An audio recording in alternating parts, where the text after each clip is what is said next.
selesai misa pagi, kita langsung menggiling jagung untuk makanan ternak, khususnya makanan anak-anak ayam ini. Ini mestinya gilingan pelet.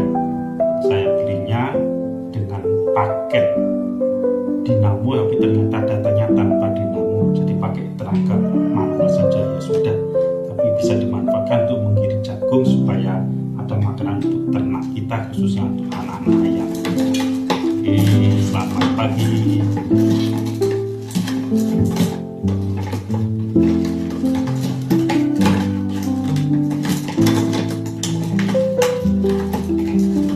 Ini juga bisa dipakai untuk menggiling daging atau tulang untuk makanan anjing kita, guguk kita.